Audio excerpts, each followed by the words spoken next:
Well, we've got a red dot sight here, and if you're in the business of airsofting, you know one of the big problems with these things, and one of the challenges, is trying to make sure that someone doesn't shoot the thing out.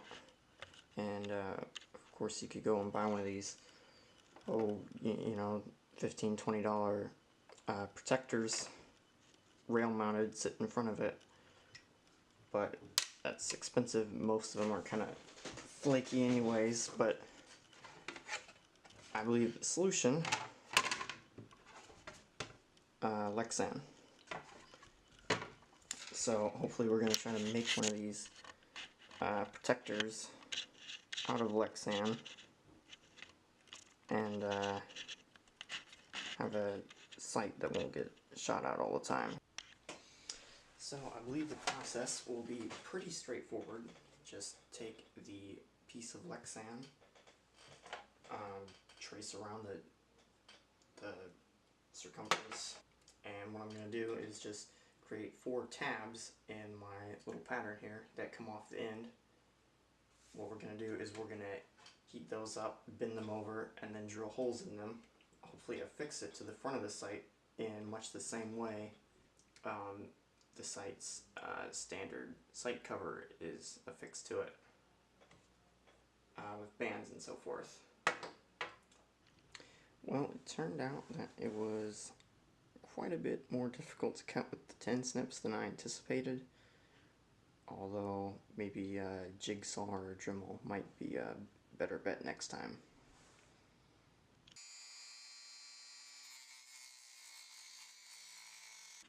So we went ahead and started cutting on our piece with the Dremel. Basically it started off as a square, and then I just came in like that, and then like that, and kind of created sort of another corner right there. Now the whole idea is we'll just round it off. Okay, so we have the piece cut out. Unfortunately, upon removing the paper, as you can probably tell, it is a little bit unsymmetrical. The circle part. I'm well aware that this one lower leg right here is longer than the others. Hopefully, though, our sight and this will align, and it appears that there is enough wiggle room to make it align fairly well. And as you can see here, you can see this side on my index finger is the side with the most alignment trouble, and we might be able to grind that down later. Now all we have to worry about is the heating. Well, yeah, we might want to drill the holes first actually. No, we want to heat it first. You see, if we were to drill the hole first, that would compromise structural integrity while we're bending. So it's probably for the best to bend the holes after the fact. Drill the holes after the fact.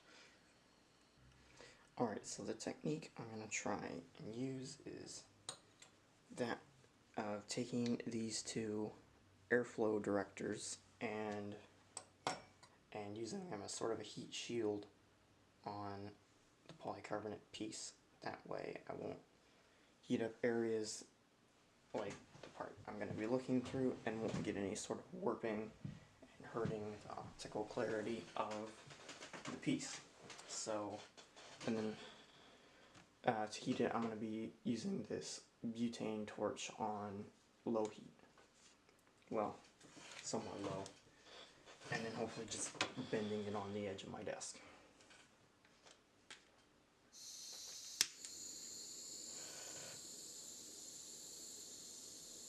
Looks like there's a real trick to directing this heat, because yeah, I've sort of singed the edge a little bit and not got it hot enough to bend. So I don't know what that's gonna, it's gonna take a little bit of doing.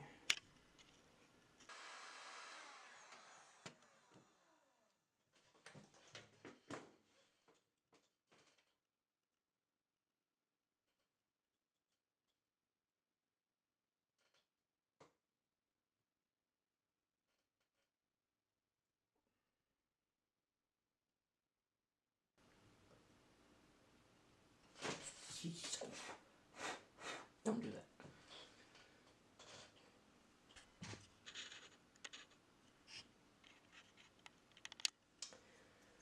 Okay, so I am done heating up the plexiglass and bending it now.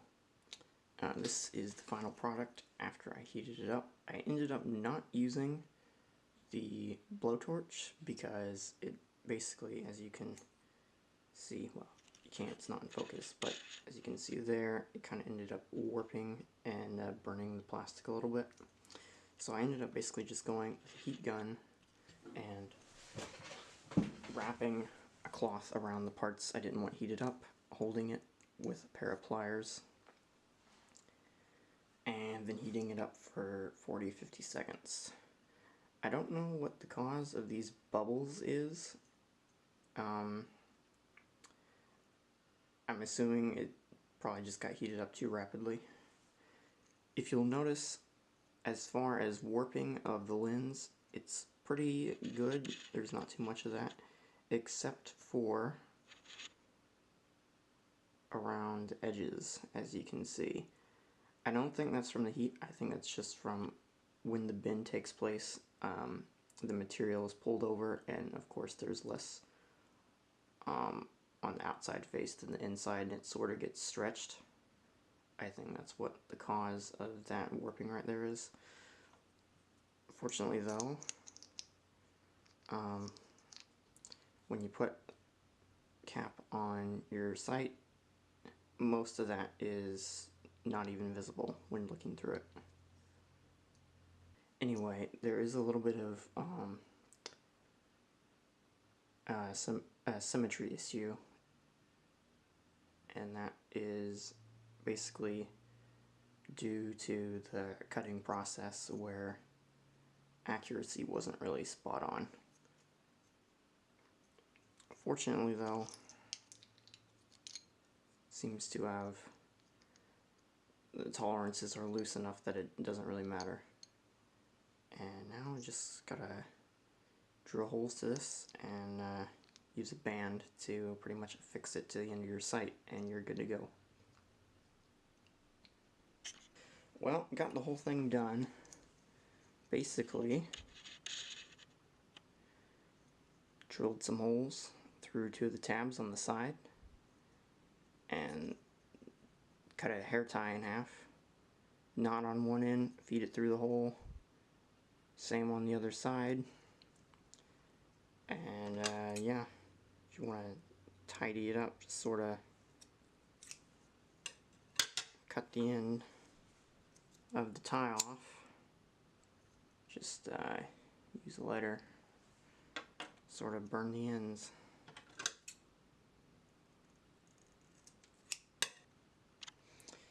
Now the fit of this piece once it's done is surprisingly well for the amount of imperfections I accidentally put into the design. You gotta finagle with it a little bit. The tie, basically, it's a good thing it's loose tolerances, because that tie, it fills up that gap, so it's not much wiggling anymore. So all in all, it doesn't look too bad. It's really low profile. There's no problems with taking up a spot on your rails or just having an extra bulky thing in front of it. Looks pretty good. It's really solid, and you don't have to worry about your sight getting shot up anymore, or at least having the lens blown out. So, yeah, I guess that's that. There's the really cheap sheet of Lexan polycarbonate. Costs like $4 or so, so you're all good.